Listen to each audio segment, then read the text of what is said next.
All right, we're back for another episode of the Wellness Dads. If you're watching the stream, notice anything different?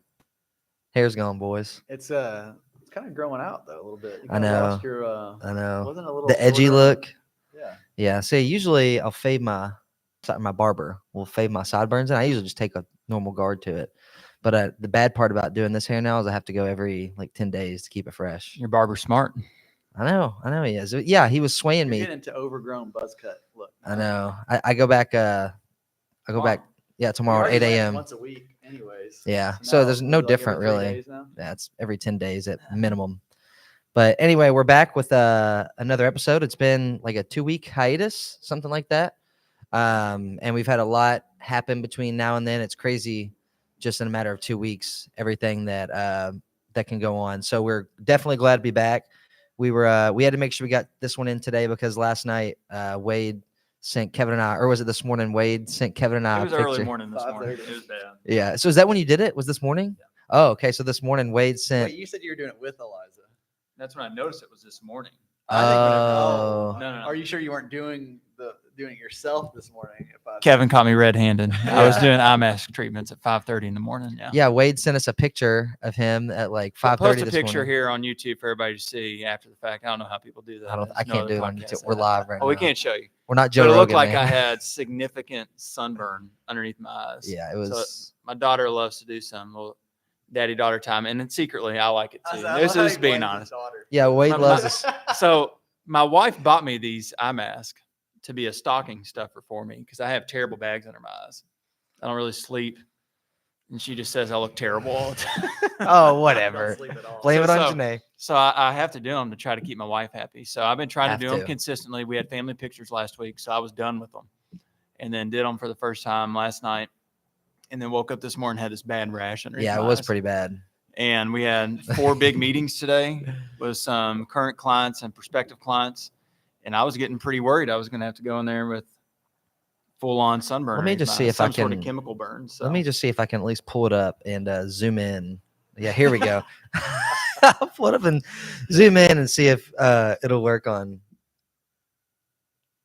Come on, focus for me. It's a pretty good picture. It's It looks oh, good. there you go. It started to go. No.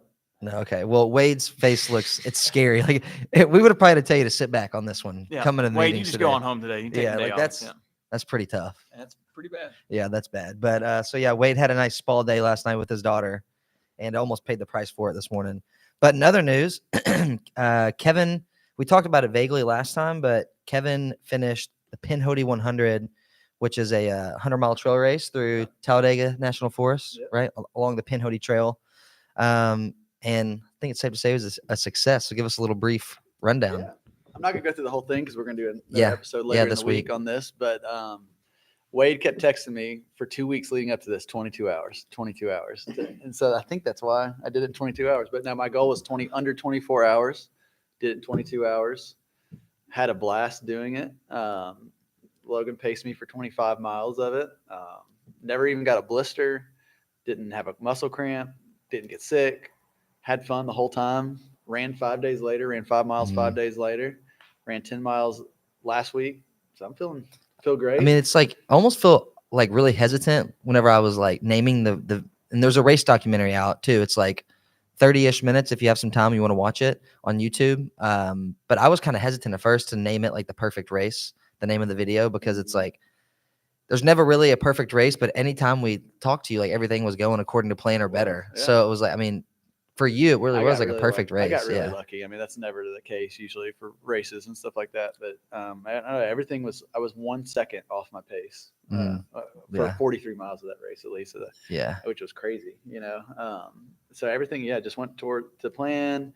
But and I really mean this. Like I think having you there, my brother Jim, my wife Amanda, like I had great support. And that's what made it fun and enjoyable, honestly. Just being able to spend miles with you guys. It was really special. And you did a great job in the video. I do get emotional every time I watch when I come up to mile 95 and I meet Amanda and we run the last 5 miles together. That was a really special moment just in our marriage, honestly. Just to be able to finish that effort out like that together in the woods at night, headlamps, and her and I have never done something like that together, Mhm. which was really, really cool. And then having her push me, I mean, I would not have gotten under 23 hours without her, because I was ready to coast. Like I was like, I Yeah. could walk, because I was so far ahead of what my goal time was. I was like, I could walk this thing in and still Yeah. get it. And she didn't let me walk at all. She made me run the whole time. And I'm thankful now, because I was able to finish strong. And that was my goal. Is like, I want to finish this race with something in the tank to like finish strong. Like, I didn't want to just be a wreck walking through Right. there and trying to, and sometimes it happens, but I was able to finish strong and run those last 5 miles hard. And even the, 7 miles or so leading up to that, or maybe it was longer. It's like 10 Of you and I. I beat you. Yeah, it was Tom and about. beat- It was like 8 miles. eight. I mean, yeah. we were running 10, 20, 10, yeah, 30s I mean, ran at that really slowest. strong. Yeah.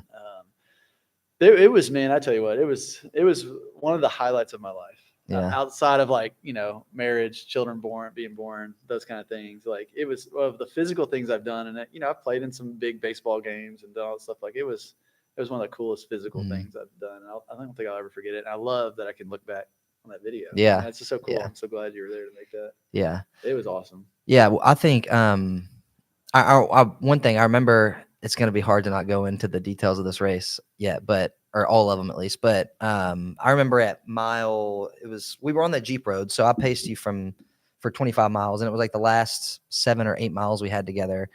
I remember you made the comment like, well, I'm giving myself enough time that way. If I really do want to walk the rest of the way with Amanda, I can.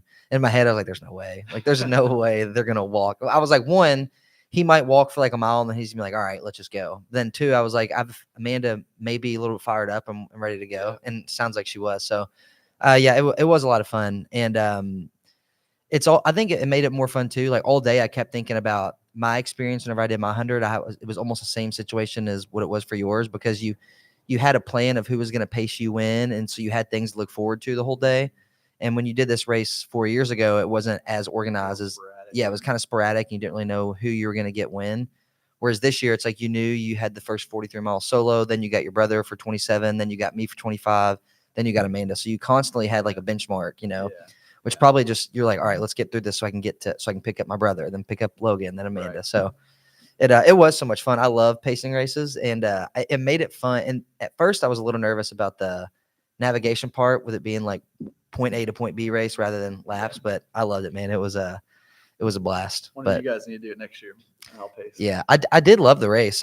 In my head, I was like, if I could bring like a solid crew that I could trust to navigate well from each aid station or crew stop, I would love. You're to do looking that at 'em, race Logan. again. That's Yeah, what I'm You're looking saying. at the best aid That's what I'm saying. As long as I could Wade is guarantee. the best crew of all time. Yeah, he was Of all great. time. And one thing that about this race that made me more confident was we figured out Google Maps. Just plug the GPS coordinates in, and it literally takes you right up to where you need to go. Google Maps is way better than Way. Apple. Yeah. Oh my We didn't know gosh. that until Yeah. this, yeah. And especially in seclusion, like when it's in like wooded area and not like there's a lot of access roads, Google Maps was like key, because they gave us like a paper copy of everything to from one aid station or crew stop to the next. And me and Jim and Amanda were just plugging in GPS coordinates, and it would just take us right there when we had service, it was pretty crappy service out there, but otherwise, yeah, it was good. It's been a couple of weeks. Had a lot going on between all of us. We got a nice vacation. Kevin got a nice vacation after his race, which was good. So, and then after Kevin's race as well, I also took a couple days. My wife and I took our daughter, went to Cincinnati. It was a work trip for her, but it was still nice because I ran 25 miles with Kevin. So then going on a family trip, I didn't feel guilty to just kind of lay around for a day or two and just like rest and not worry about getting outside and moving as much as I would going forward. But what did you do, Mr. Louisiana Tech? Me? Yeah, after your race. So we went down. It was really cool, man. So I went to college at Louisiana Tech, and on our way down, so got home Sunday. I don't say this to brag whatsoever, so don't take this way. But my goal was to be able to get to church on Sunday after the race, and I was able to do that, and I actually felt decent. So we hit up a church on the way back from Sunday, and I wasn't able to do that the first year that I did this race, and I've always kind of been mad at myself about that. And so that was nice to be able to do that. So was able to go to church on Sunday after the race, and got back Sunday night at like 8:30. Monday went to work here at the office, and then Tuesday left for vacation. So it was like a lot back to back.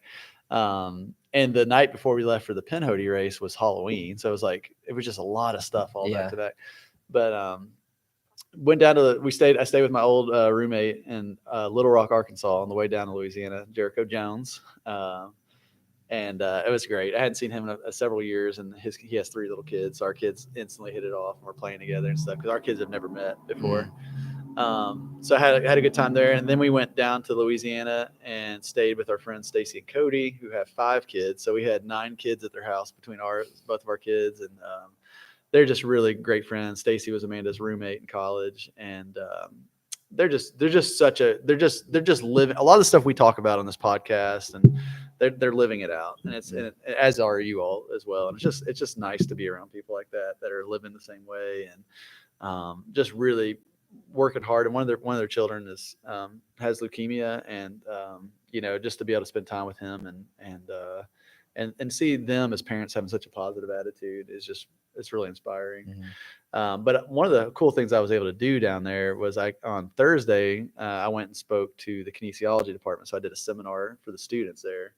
And that was really cool because I was in the classroom that I used to take classes in. And now I was up in front of the class talking. And my professor, who's a really big influence on my life and a mentor of mine, was there with his wife and listening. And had about 30 students come, and we're just able to share my story. And that was really, really neat and powerful. And I got to talk to a lot of students afterwards and stuff. And so I did that, was able to just not do anything too, which was kind of nice. So same thing. I didn't obviously worry about running or anything. I did run the Friday after the race. So I did run one day while I was down there and kind of tested the legs out. I did 5 miles. So it felt pretty good. And then went to Louisiana Tech's homecoming. So I got to show our kids all the places where we went to school and stuff. They didn't care at all. We showed Ava where we got engaged. She didn't care at all, But in about 10 years, she went and will. watched their football game. It was rainy the whole time, but they lost in overtime. But it was fine. It was cool to be back. And then stayed with my uncle on the way back in Mississippi. He's a Catholic priest. I stayed at his house with him, and it was good to see him. So it was an awesome trip, man. And it reinforces the stuff we talk about on here, the importance of community. And, a lot of times when we go on vacation, it's to the beach or whatever, and it's not necessarily the point is not to go see people, but it was neat to do a vacation where the point was like Ruston, Louisiana, Minden, Louisiana is not the coolest place on earth. It's you not wouldn't choose that. It's not a place you go to visit just to visit. Yeah. Right. But it was neat to go to those places just to visit people that you love and care about.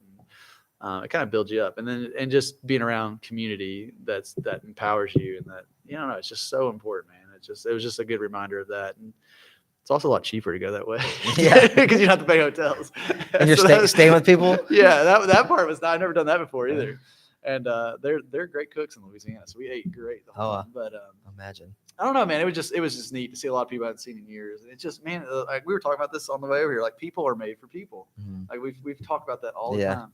Didn't we just do a talk, or we said people need people or something? We were talking about that Kane song. That song, yeah. I mean, it's just, that's what we're created for. And it doesn't matter if you're in the coolest place on earth or not a cool place. It's all about the people. That's all that matters, really. And it was just, that's what was special about the race, honestly. It was like, one, being able to push myself and all the stuff. Go back and watch the video before the first one. It was called The Why Behind the Run or something like that. Why I'm running Pinhoti. Why I'm running Pinhoti, and all the stuff that, uniting you to yourself to Christ through hard physical things. But also what was neat about the race was, aside from that, was also just being able to spend time with people I care about, and then also be with other people that are pushing themselves in the same way and trying to strive for more, and to see what their bodies are physically capable of, because God gave us this body and this mind, and it's like, let's see what it can do. And I had 280 people that day that were out there trying to do that. And that was really cool too. Yeah, it was a lot of fun. It's just like being around people like that. It's just, I don't know. You can't help but feel comfortable, is what I like the best way to describe it when you're at those races, because everybody has the same mission. Just, the route to get to the end of the race just looks a little bit different for everybody. But yeah, people just are so comfortable, like even just by the things people wear, like at ultra races or at ultra marathons, like the people show up and you're like, they're just happy to be here. They could care less. They're not trying to impress anybody with $400 super shoes and like crazy nice gear, like they wear what they want to wear, and they're just there because they want to be around other people. I think that was, yeah, I agree. I felt that exactly. And like that, I feel like probably maybe not for you so much, but that weekend flew by for me, race Oh, it weekend, did, yeah. even the whole race day. And I think part of it was the navigation. Like we were going to a crew stop each time, but I think it totally flew by. Well, and I met, like, it's cool the people you meet because you end up running together Mhm. for a long time. And like, there's a guy talking to me about how he overcame his alcohol addiction. Another Mhm. person talking to me about he owns a restaurant and how scary that is. Like people just open up to each other. Yeah. And I don't know. It's just like you get to learn their story too, Mhm. and everybody's there. They're all there to push themselves and see what they're capable of, all this thing, but they all got there in a different way, Mhm. And for that person that, has kind of overcome his alcoholism, running was a big part of that. Yeah.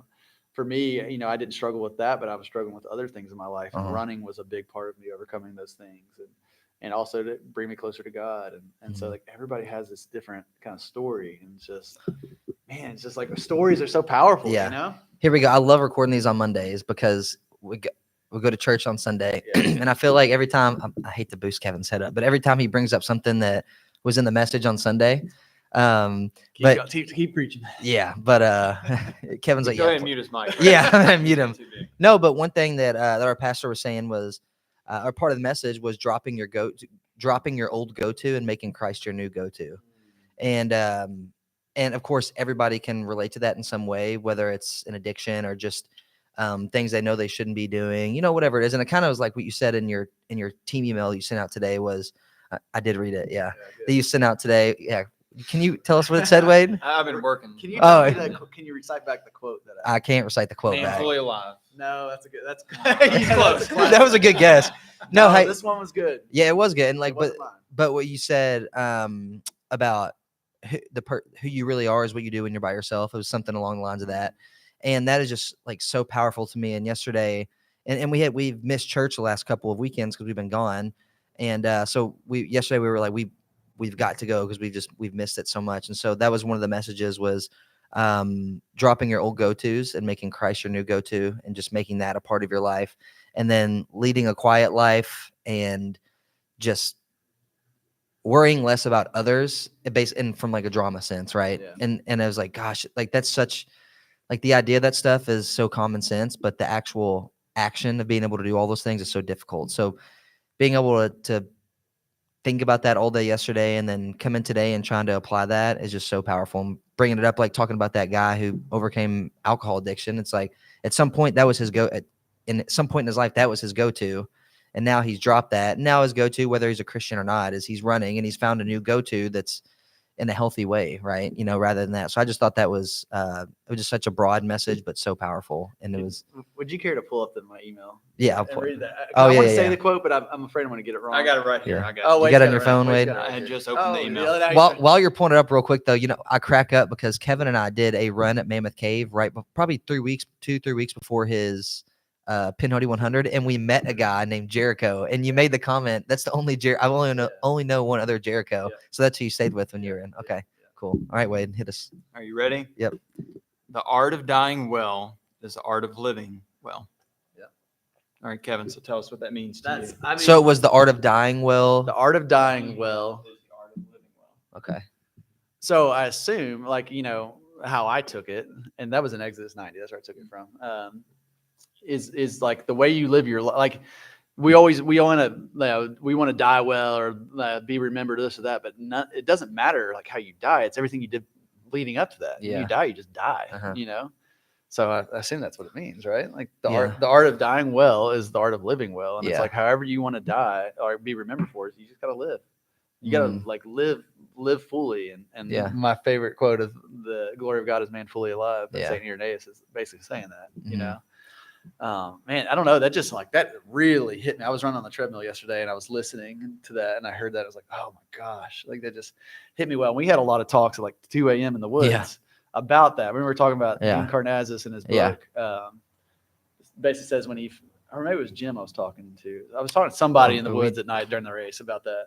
Basically, at the end of his book, it says like when he dies, he wants to die like come into heaven like battered and bruised. Oh yeah, you told me scraped that up was and us. those kind of Yeah. things. Yeah. Scraped up. And that is so true. Yeah. Like I don't want to die in the recliner with an iPad. you Yeah. know? That's what we were talking about a Yeah. lot for a while. And I think that's what that quote's saying basically is like if that's how you that's how you live. You're not going to die well. Like you're Yeah. not going to leave any legacy or anything, Yeah. And since this is a Wellness Dads podcast, I think that's part of what my talk was the other day to electrical co-op that we talked about. Mm. So the difference between lifespan, the amount of years you live on Earth, versus health span, which is the quality of life you live Mm. during your time on Earth.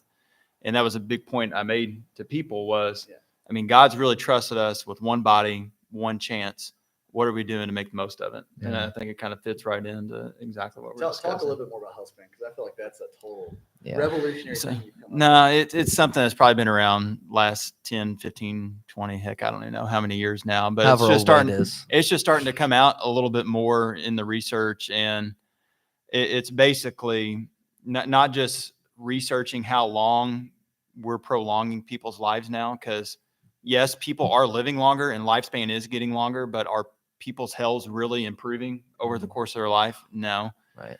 The average health span now for an individual is 62 years old. So that's before you start having a lot of chronic conditions that have to start getting managed by medication, multiple physician visits. I mean, it's 62. I mean, That's crazy. we're not that far off from that, so. Yeah, you were going to say, you're not. Yeah. You're not that far. I I was almost- just trying to give Kevin a little almost- slight there. I almost said something, and I was like, I'm gonna. But we're really not that far away from that, No, none of us are. and I don't want to be just that normal statistic. But whenever I was speaking to a crowd of mainly 40 to mid 50-year-old people, I mean, that's only 5-6 years away from them. And if Yeah. they're already having to manage multiple chronic conditions, they're already at that point in their Yeah. life, and unless you start to make some drastic lifestyle changes, it's going to be a struggle from here on out. And so I just really wanted to paint the picture that there's a lot to life you need to live for now, and what changes can we make in our health to help us live that life we are called to live. Because I feel like a lot of people are just like, yep, I'm going to get older, I'm just going to hurt. Mhm. I'm just going to, diabetes runs in my family. I hear that all the time. Yeah. And it's somewhat true, but a lot of it's Part of just it's more the genetics, environment yeah, you're but- in, yeah. but just trying to open people's eyes to that too. Yeah. So that's what more so health span. So yes, Americans are living longer, but the quality of our life is shortening significantly. So is there any research on health span prior, like when the lifespan wasn't as long? Is there research on, like, was the health span the same? That is good research that I will dive into and try to find for the next talk, because I don't want that to be my only time I give that talk. So I want to continue to refine that one. But the average lifespan in like 1900s was 43. Wow. Oh my God. Yeah, Really? because is people were dying of crazy. just like trauma, accidents, Nine- infections. Probably 1800s? diseases. Or 1900. Well, 100 years ago. Yeah, like early 1900s. Yeah, early Wow. 1900s. World War II, World War One could have. Yeah, affected there's a that. lot of pandemics in that time too. So that probably skewed some of the results. And then it was up to like mid 60s by mid-century, and then now it's like 79 as the average. Yeah, lifespan. 1900, the average life expectancy in the U.S. was 47.3 47, years yeah. old. Good Yeah. gosh. Yeah. 47. Yeah. Yeah. 43. 47. Yeah. That's So crazy. Kevin, 10 he's years. lucky. I mean, he was born in the right time, so, Yeah. but yeah, so yeah, I'm sure they're way more healthy, but I mean, you just look at the quality of foods, more of the work people were doing, much more Yeah. physical, more just homesteading more than anything, honestly, Mhm. in that time, a lot of farmers. So, but yeah, I'll look into that research and report back to you at the next Wellness Dads podcast. Yes. Well, I think something about the talk you get, like that topic in general, is it provides a lot of perspective, and sometimes it's scary perspective. And so I think you can go about it multiple ways, but two of the main ways is you can be like, oh crap, like I need to make a change, or two, it's like, oh, I'm too late to make a change. It is what it is. And I think that's what people don't realize is you can make a change. Even if you're 50 or 60 years old. My grandfather smoked since he was like 12 years old, and he quit Yeah. when he was like 68 or something like 68, between 68 and 70.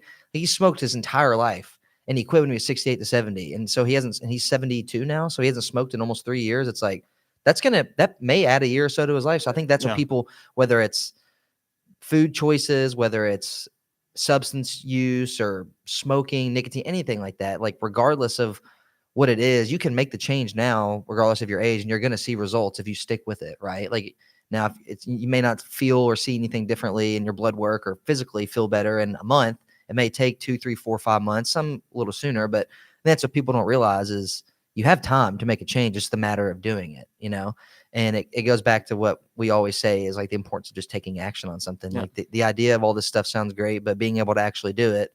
But the good thing about the world that we live in now is there's so many forms of accountability. It's a little overwhelming at times, but there's people you can rely on. There's apps you can download, Google, like you can find ways to cope with whatever it is or whatever lifestyle change it is you want to make. So I think that the health span versus lifespan thing is just such a solid perspective because, well, technology and healthcare and everything has improved so much. You're going to find a resource somewhere. There's going to be somebody. You could Google something oddly specific that 1 in 800 people in the world have, and you can find care for it. So I think that's what that perspective should provide. I think it still comes back to having that community and that accountability, right? Exactly. And yes, we have all those from like social media outlets and a lot of resources online, but a lot of them, I don't know, this is probably just more anecdotal in myself, aren't necessarily the best option, definitely just in-person accountability and individuals that that you trust that can help hold you accountable. And that's what's cool with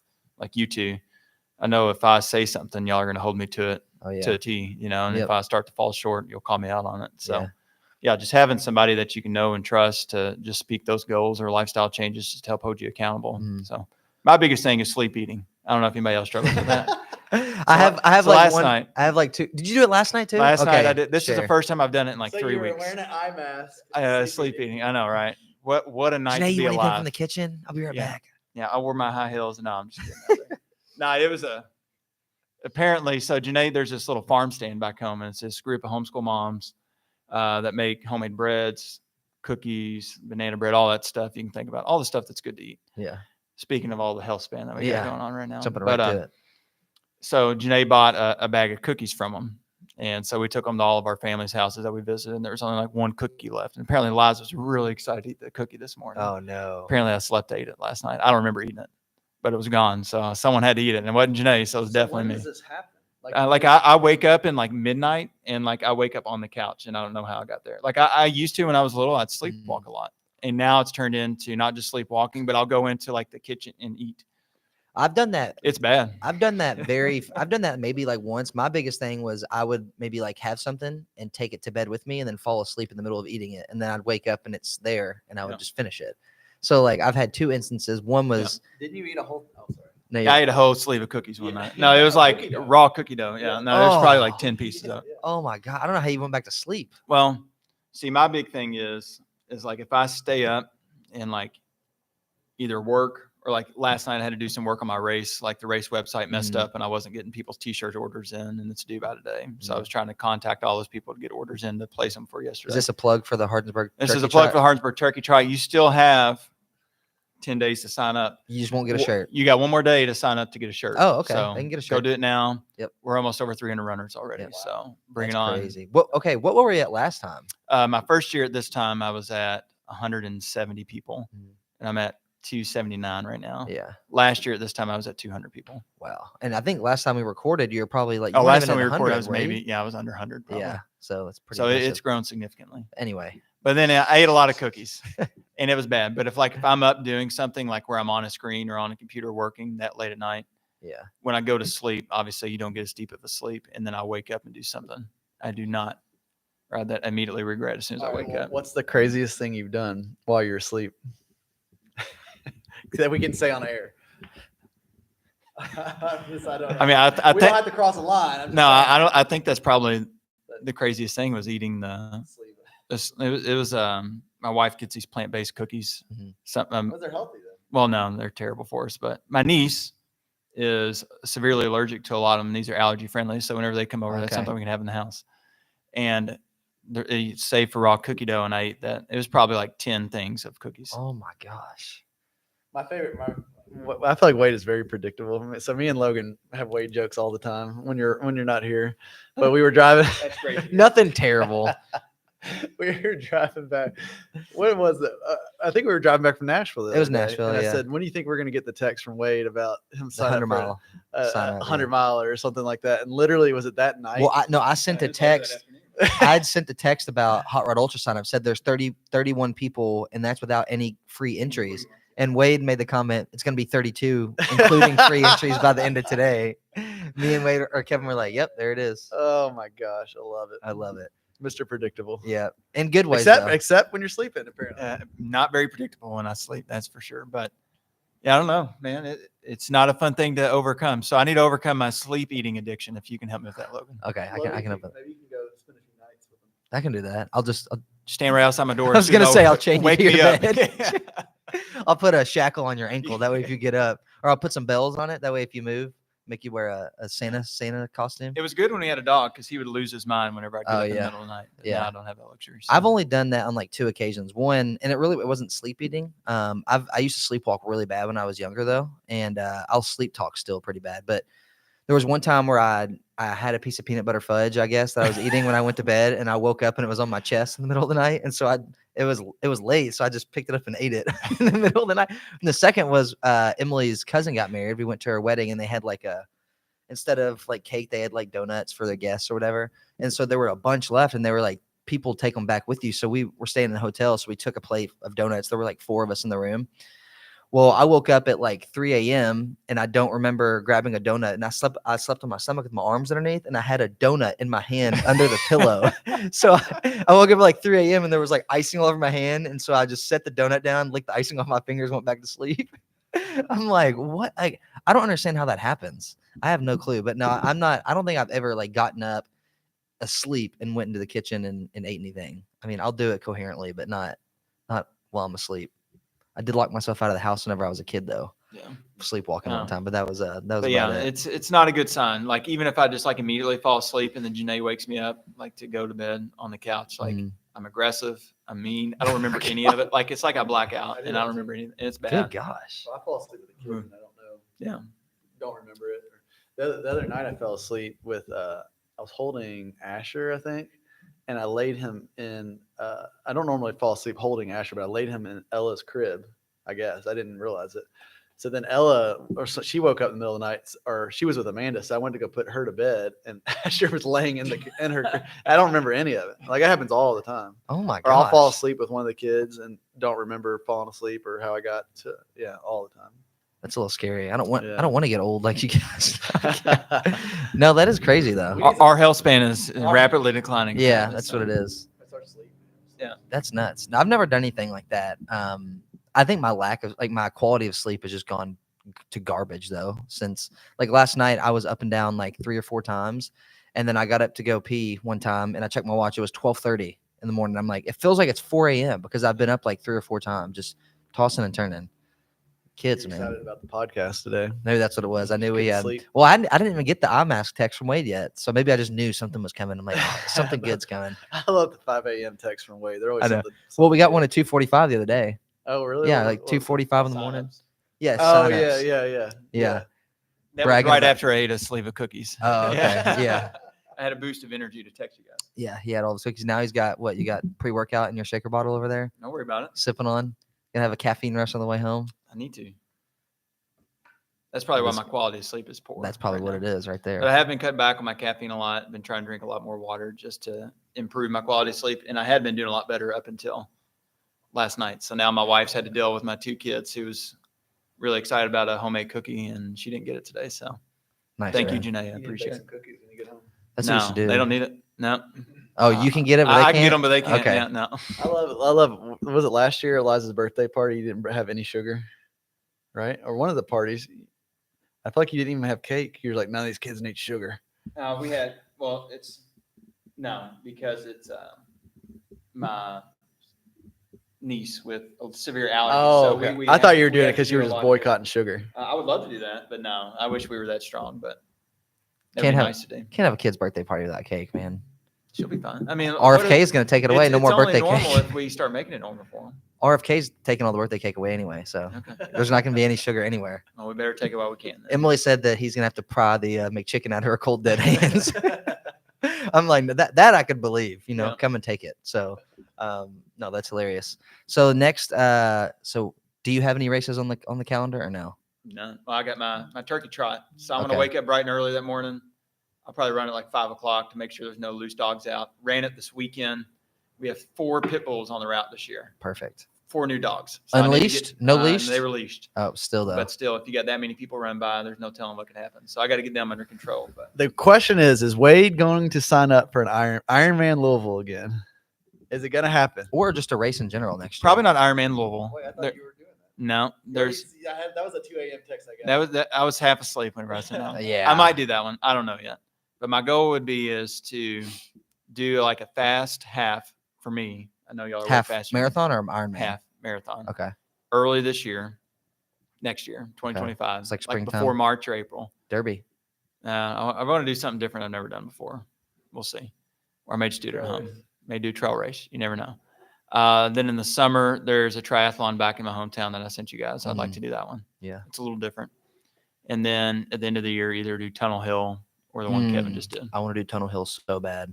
I'm still so mad about last year. I wish I would have somehow made it work. Just wasn't the headspace for it. I think I have Crooked Creek 50-mile trail ultra December 7th. So like 19 days. Actually, I think yesterday was 20. So 19 days. And then I would like to do 100 in the spring. Emily has tentatively given me a green light that I could look Sign for up one. right now. So I need to just find one to do it. But the thing is, like, it's like for hundreds, like you want to have a solid crew, just so you know. So like making sure that the timing is right on all of it, and making sure that you jokers can show up. Yeah.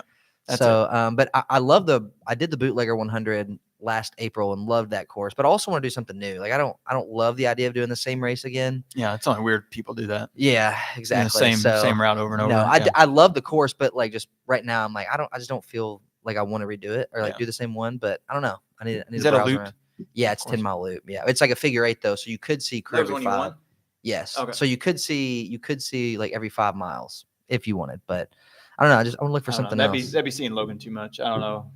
Yeah. Too much. That great race though. What are you thinking? Because I know you've been texting me about. Oh yeah.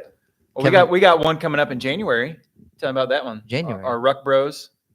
Oh yeah. Yeah. We got a 20-mile ruck at Mammoth Cave. Are you doing it, Logan? I would love to do it. I haven't even read through all my Jim's brother texts yet. Jim is notorious for these long, hard rucks at Mammoth Jim Cave. just does hard things in general. And but so the official text, I've been on this text like 3 years. I've never done it. The official text went out let's do it this yesterday. year then, yeah. So a ruck in January, but I'm looking at, so Chad Wright's race is March 22nd, potentially that.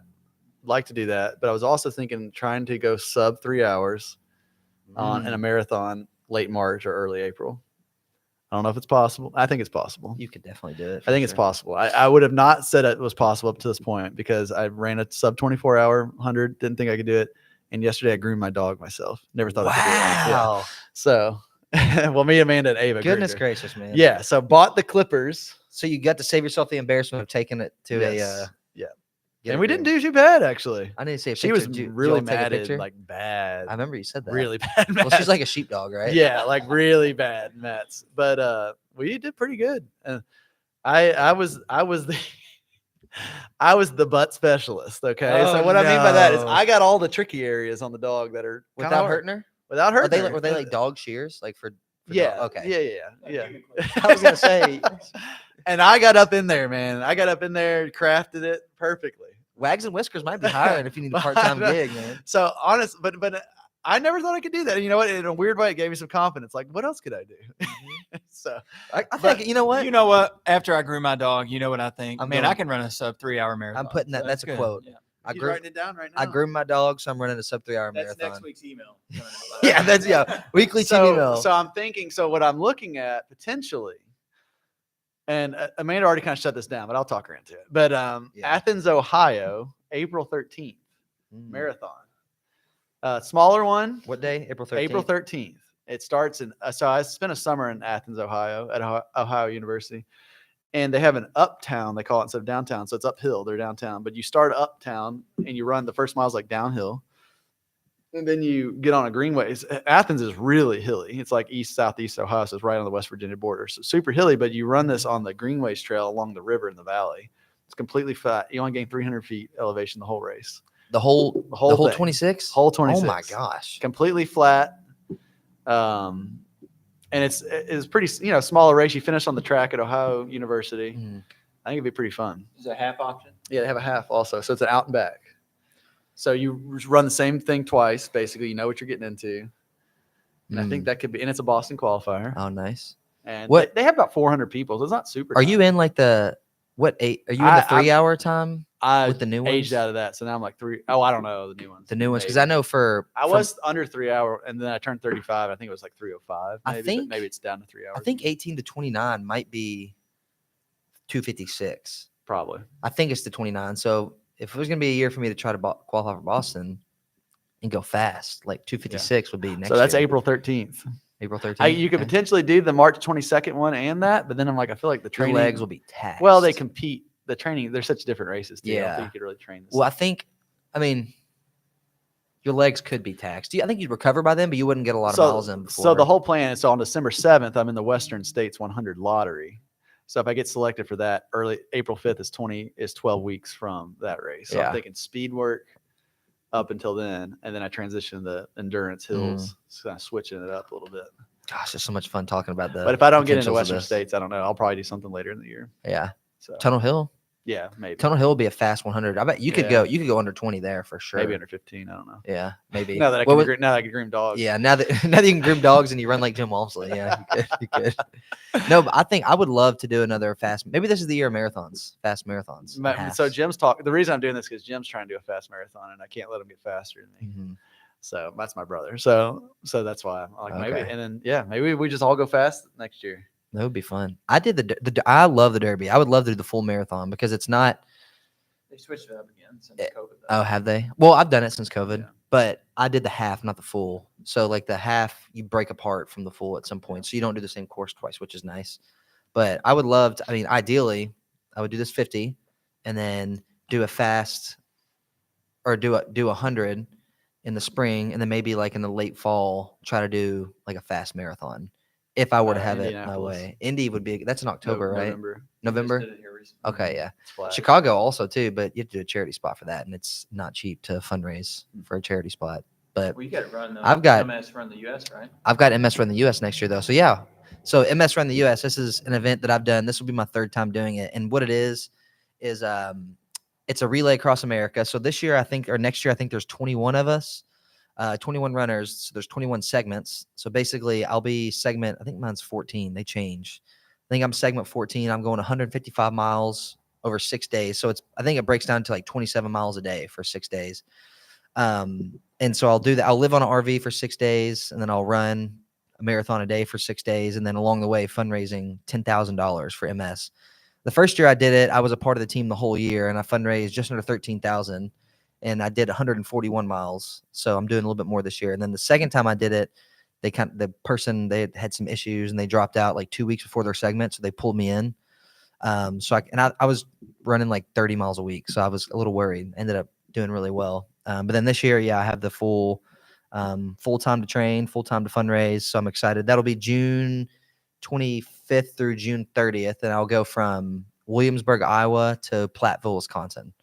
So what sucks about this whole thing is if Kevin gets into Western States, I'll have to freaking miss it because it's what day is it? 28th. 28th. So it's like right smack middle. I'm going to bring Mr. Crew with me. Yeah. Wade Weatherholt. What is that too? I said my Western States? My MS Run the US segment is right in the middle of. Yeah. Sorry, Logan. I'm going to be in Cali. Is that California?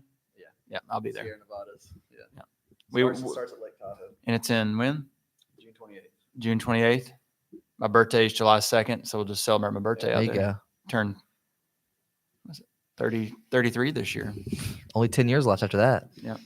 It's crazy. Health span's barely. Or I guess 14 years. 47 was the average. Yeah. So yeah, we got a lot. We already have honestly some big stuff on the calendar for all of us. So I'm guaranteed MS Run the US, which is nice next year. That's a big effort, but I really want to squeeze 100 in, and then ideally a fast marathon. But real quick before we round up, why do we do this stuff? How is this wellness?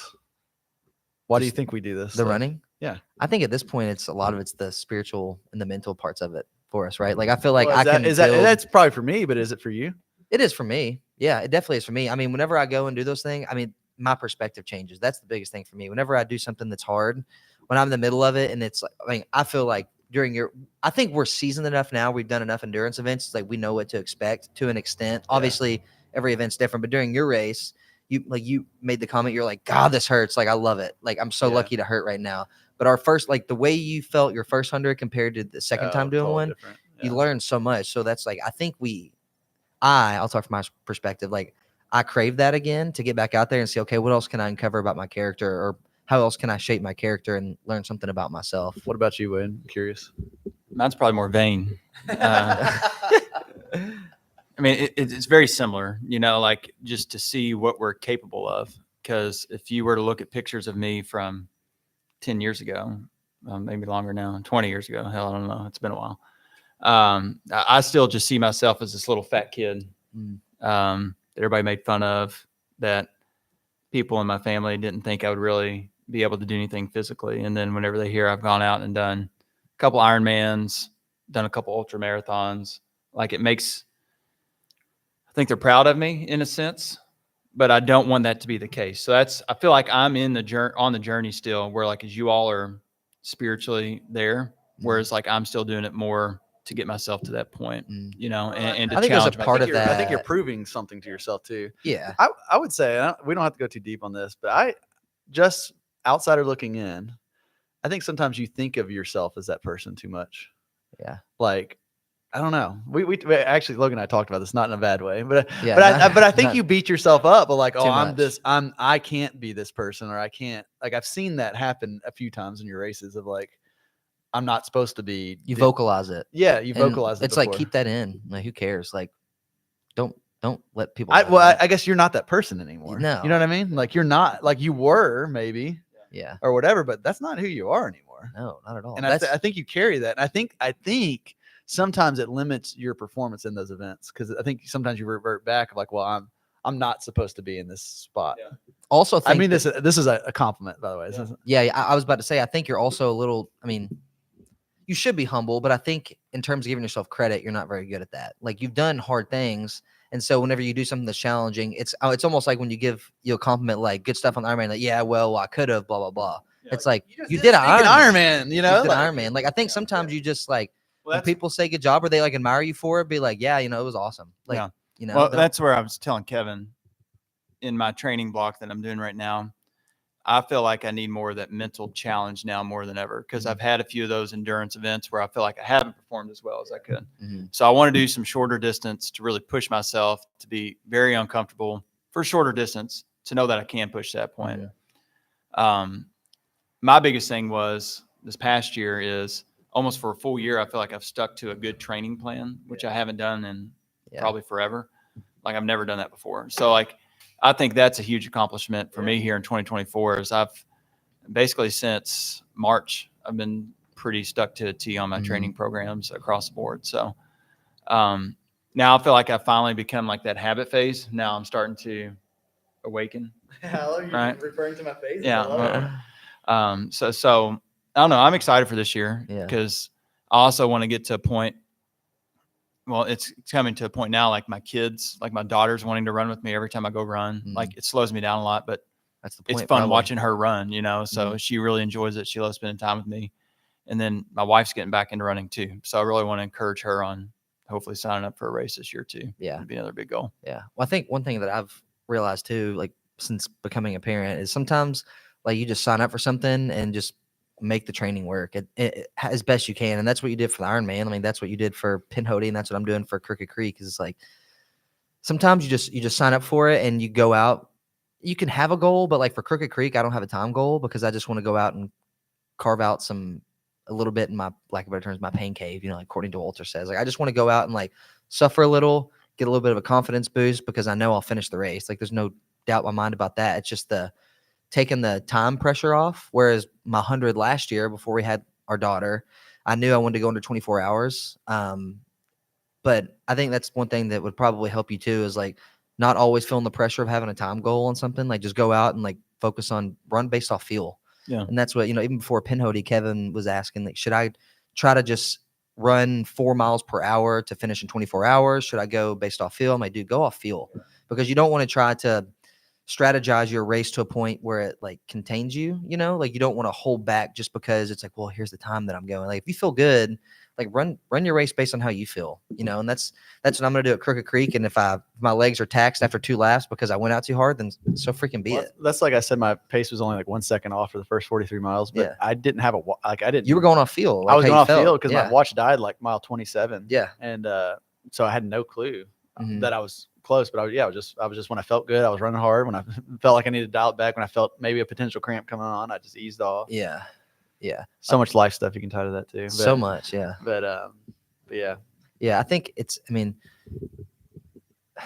ultras, especially, or like endurance events in general, marathons, everything. I mean, especially when you get past half marathon, it's so easy to overthink it. And hindsight's always 2020. Like when I did, like when I look back to all my races, I'm like, gosh, in that moment, I don't know why I panicked so much whenever I got sick. Like I thought my race was over, but sometimes it's just how, like, it's just natural reaction. You panic when you feel a certain way, or when your body feels out of whack, because when you're running for hours upon end, or on a bike for 4 hours, or in the water for 45 minutes to an hour, whatever it may be, like your body, most people's bodies aren't used to that, and it kind of gets in like a fight or flight mode. So I think is best. I feel like you did a really good job with this Pinhoti too, Kevin, was being very just present in whatever step you're in. And I mean, I think you mentioned it, like part of it was you were familiar with the course, you've done that race before, and I think you were just a little bit at peace too. It seemed like, with the race itself. And I think you went out like you knew you wanted to go into 24 hours, but at the end of the day, I could tell that I knew you wanted to like, you really wanted to do that, but I also knew that I just want to cross the finish line. Yeah, I like, think I would have been totally good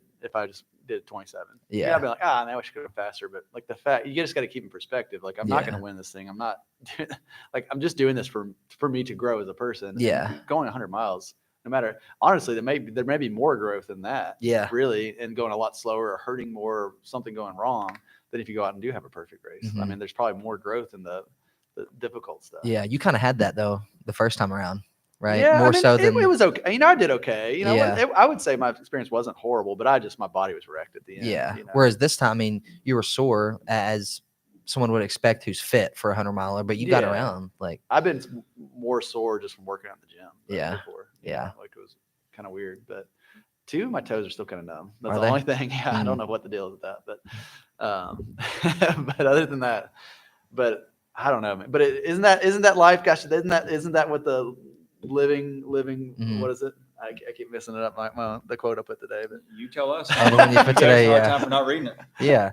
but isn't that what it means, right? Like, Isn't dying, the the art of dying well well is is, the art of living well. I mean, like going through the hard stuff and like that is what refines you, and that's, I mean, if everything was really easy, are you really living well? Are you really trying to do anything? If I was sitting in the recliner with an iPad watching the news and complaining about politics, that's really not very hard. It's not very hard. And then I died, like, there's nothing there. Like I didn't contribute. I didn't challenge my like if you want to die well, you've got to challenge yourself. And it's not just, and I'm not just talking about physically, like you've got to see what your limits are. Mm-hmm. We have one brain. Like I think I said maybe in our last podcast, I went to somebody's house and he told me that God gives us one brain and one body, and it's up to us to see what is possible. Like it's our duty as humans, like to see what our brains can do and what our bodies can do, and push them to whatever that limit is, and sometimes you're gonna, maybe that balance will get a little out of whack or whatever, but we got to try, and then we scale it back and find out where the balance is, Yeah. But man, you've got that's where you grow. And I tell myself that all the time, even with like business and work and family, like you get so stuck in the hard stuff that it consumes you. But I think like this is probably the best thing in a weird way that could be happening to me, because I'm going to be better for it. And if I want to keep improving my life and grow and all these things, I have to go through this, Yeah. So Well, I think the thing about, and that kind of what you explained is just basically having initiative to do things and take action. You can always dial that back. Like you said, you can kind of step back and scale back certain areas of your life if you feel the balance is off, or, because having a family versus not having a family, obviously your perspective is going to be a little bit different. So I think just like having too much initiative in the beginning, and then when you dive hard into something, we've all done that. When you dive hard into something, whether it's training or business or just an idea you have, at some point, most of the time you're like, whoa, okay, let me put my foot on the brake just for a second, just to kind of gather myself and see where I'm at. I was talking to somebody over the weekend, and I think it's the same guy that wrote Profit First, wrote a book called The Surge or something like that. Have you heard of this book? But he's talking a lot about business, but this really stuck with me. He talks about have any of you all ever surfed before? I have not, no. So like, if you get up on same concept, or even body surfing. Yeah. Like, if you go too early, you try to get on the wave too early, you're going to sink. And if you're too late on the wave, you're not going to go either. It's all about knowing when the right time is to go all in and really go with the wave, and just be able to read the wave. And there's your life has ebbs and flows, and like, hey, this is a stage in my life where I can go all in on running or business, or maybe I need to scale it back and I need to go all in on being present at home. Like you just got to know where the wave's at and ride at the right time. I haven't done that race pinowing in 4 years. I've wanted to do it every year since, but I couldn't because we were, we had 3 kids in 3 Yeah. years. Like I couldn't do it. And so I had to back off. And there were some weeks I wasn't running hardly at all. Like, and it was kind of hard. I'm not gonna lie, but that was where I was, and I had to ride the wave of just being present at home. And now I'm still present at home, but like the kids are sleeping better, so I know the windows when they sleep, and I can run then or whatever. It's same thing with all of it. Yeah, exactly. Like Good good stuff. stuff to add to this. No. There you go. No, I'm just listening today, man. Yeah, It's good. Kevin didn't go too hard on Wade, did he? No, I'm just joking. I do. I just think you're like Oh yeah. Wade is so impressive, and he never gives himself credit. Yeah, I think you're your that's hardest the, critic, man. I think that's the and biggest thing. I can say that because I do that too, and I see myself in you. I do too. Like, Yeah, like you're a stud, Wade. I'm titling this episode "Wade's a Stud." He's like, I mean, Janae's a lucky woman to have She you. is, yeah. No. seriously. Y'all both text her that right now. No, but I think you don't give yourself enough credit. Yeah. Honestly, like I think, well, like you said earlier, you like working here because we hold you accountable. But I would say the flip, like I like having you as a business partner, and part of the reason I chose you as a business partner is because you're a person I highly respect, and I think you push yourself really hard, and you're really hard on yourself, and you don't think you give yourself enough credit. And I think you're saying you said earlier you do stuff because of vainglory or whatever, but I don't think you do. No. I really don't. I think you're like so humble throughout it all. And I think you're doing these things to encourage people in your community. And I think that's why you're so bought in. That's why you started the Hardinsburg Turkey Trot. It's like the biggest race Hardinsburg has ever seen, ever, and because you're doing it because you want to inspire people. And I think that's why you do. That's why you did the Ironman and Started the run club. started the run club. And I think like you didn't get the results you wanted this year, but I think that almost spoke more highly because that's more relatable for people too. And like you were, and at the end of the day, it was like, I loved how you captured Wade with Eliza at the very end of the video. It Yeah. was like, that's what matters anyways. Yeah. And your family seeing that. So Yeah. anyways. No, that Anything to nailed add? it. I thought that was perfect. No, that's perfect, man. No, Yeah. you rounded out good, and that's true. But I don't know. I feel like I just don't want to get comfortable because it's easy for me to fall back on that comfortability. So that's why I'm always so hard on myself. I Yeah. feel. I think you got to So- remember everybody's Oh yeah. has that fight in some capacity. Yeah. We talked about it. I think the last time we recorded was like everybody fights the urge to be the fat guy in the chair every single day. Like you could easily sit at home, drink a cup of coffee, and just sit in your recliner for 6 hours and watch TV. But we don't do that. Now, it doesn't mean that there's some days where you're dragging a little bit. Like everybody has that day. But I think that's what I still have to get better at is reminding myself, like, I'm not the only person that has a unmotivated feeling day. Like the discipline isn't shining as much as it was yesterday, but everybody has that day. Like it's not, I think the best way to describe it is like, I have to quit feeling sorry for myself. And a good way when I first heard somebody tell me that, was, I think it was Harlan during my 100-mile race, as he said, everybody's hurting the same as you are. Like, and I was like, God, you're right. Like, I don't need to feel, everybody out here isn't like, oh, I bet Logan's hurting right now. There's 50 other people that are hurting just as much as I am, and some people that are probably hurting a lot worse. So I think having that perspective and realizing, like, just because I'm not having a good day doesn't mean someone else isn't also not having a good day. Like, just because, like, not everyone is having an amazing day and Wade's having a bad day, or Logan's only having a bad day. So I think trying to like change our perspective, because you always hear people say like, no one cares about yourself as much as you do. Like you're the biggest critic of yourself. Like when Kevin and I are describing you, we're like, Wade's a freaking stud. Like he's running like I could not even touch the finances of a business right now, but you're like wheeling and dealing it, doing math quick, things like that. And then there's probably a million things you guys see like that in me that you probably feel like you can't do. But I'm just Not at all. Definitely not the hair. Yeah, you probably couldn't pull the buzz cut out. You know what I mean? Although right now the camera angle, you can see my freaking scalp. I'm not loving it. So looking like I'm bald. Dude, I had a buzz cut for like 15 years. Yeah, you So I bet I could rock it better than you could. I think you should. Tonight just go home and shave it off. And Janae would not like that. I've got some dog shears that you could use. Oh yeah, like Kevin, you need Let some me help. do it. I'm you the need, specialist. You need Kevin to help Kevin can get the crevices really well if you needed to. I'm good with hair on. Your specialty is not a place on which to touch. Oh my gosh, that is great. Anyway, well, I think we're rambling enough here. So you all get the point. Quit being so hard on yourselves. Get a little bit of confidence, not too much And ego. Wade's a stud. And yeah, just remember that Wade's a stud. You're a stud if you're listening to this. If you need some initiative to do something or needed that kick in the rear end, start doing it, or Kevin's coming after you with some shears. Enough said.